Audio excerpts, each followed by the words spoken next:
Okay po mga kababayan, magandang araw po sa inyong lahat. Ngayon po ay araw ng Sunday. Happy Sunday po sa inyong lahat mga kababayan. Ito po mga kababayan ang ating pag-uusapan ngayong araw. Itong kung matatandaan nyo po mga kababayan, ang payag ni Senador Robin Padilla.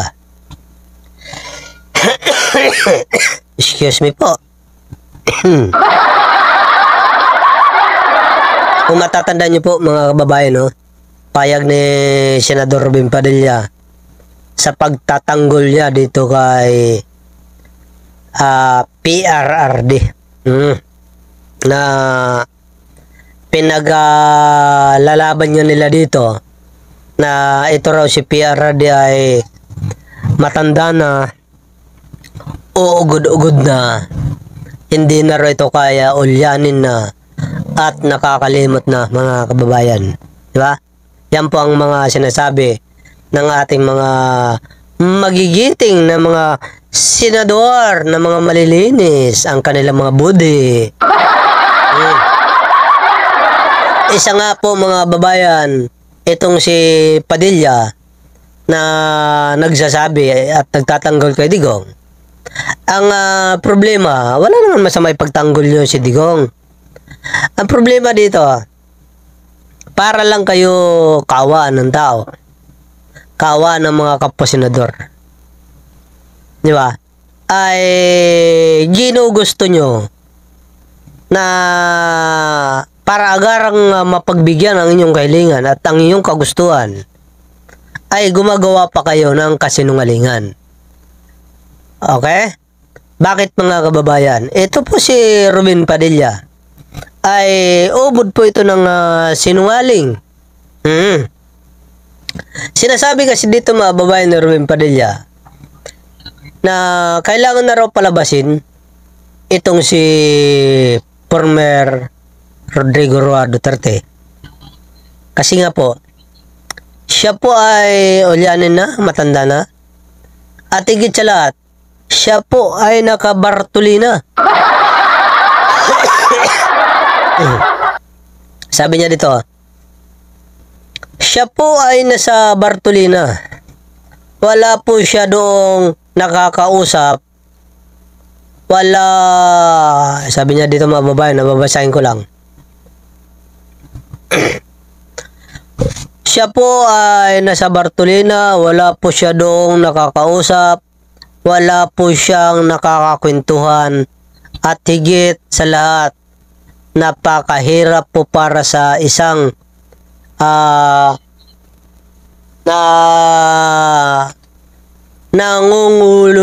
nangungulungan. Ayan, akala ko nangungulila.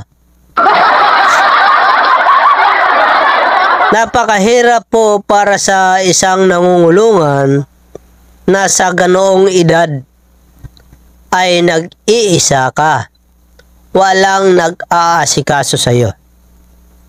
Yan po mga babae ng payag ni Robin Padilla. Alright? Ngayon, mga kababayan, sinungaling ka po, Senador Padilla. Bakit ko nasabi na sinungaling ka? At sinasabi ng taong bayan sinungaling ka? Kasi nga po, wala ka naman doon sa loob ng ICC. Pero kung makapagsalita ka, akala mo, alam na alam mo lahat. Pangalawa, hindi ka nga makadalaw sa loob ng ICC. Doon kay Digong, paano mo nalaman na nakabartolina si Digong? Diba? Pangatlo, akala ko ba lagi mong pinagmamalaki na ikaw ay ex-convict? Ibig sabihin, galing ka kulungan. Pero bakit tila yata hindi mo alam ang kaibahan ng Bartolina at ng nakakulong lang sa isang house? Bakit? Mga taga-ICC na mismo ang nagsasabi na ang kulungan ni Rodrigo Duterte ay hindi po Bartolina. Pag sinabi po natin Bartolina, Yan po ay napakaliit na kwarto. Walang hangin. 'Di ba? At hindi ka makagalaw. Yan yung Bartolina. 'Di ba? Pero kung ang sinasabi ng mga ICC dito, sinasabi ni Antonio Trillanes na si PRRD ay malaya, nakakagala, malaki ang kwarto. Excuse me po. Tapos, may lutuan, may kusina, kumpleto, aircon, may nag-aalaga, may tagabantay, may doktor, nurse, may ambulansya. Kaya paano mo nasabi ang mga bagay nito, Ruben Padilla? Ibig sabihin, fake news ka. Diba? Excuse me po. Ayun na kayo ha, medyo inuubo po talaga ako no. Hindi naman siguro ito nakakasagabal sa inyo, di ba? Ito po mga babayan. Ayan. Ilalagay ko na lang dito. Itong payag ni Padilla.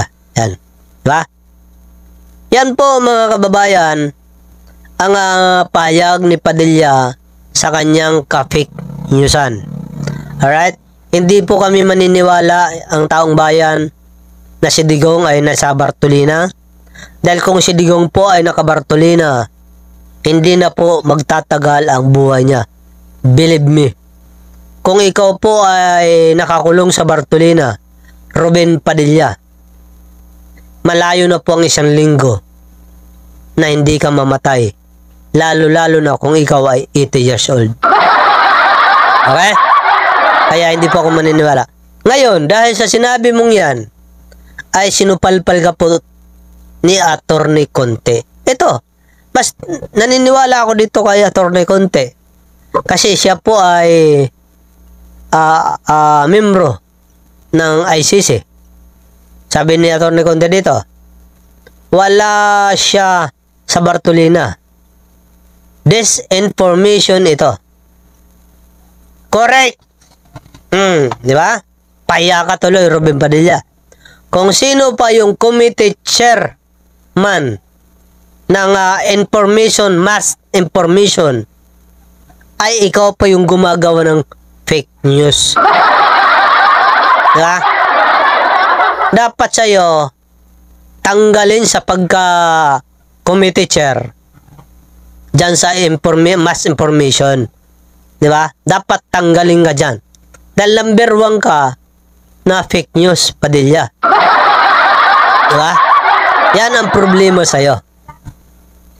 Banat ka ng banat sa pagnanais ninyo na mapalaya si Digong.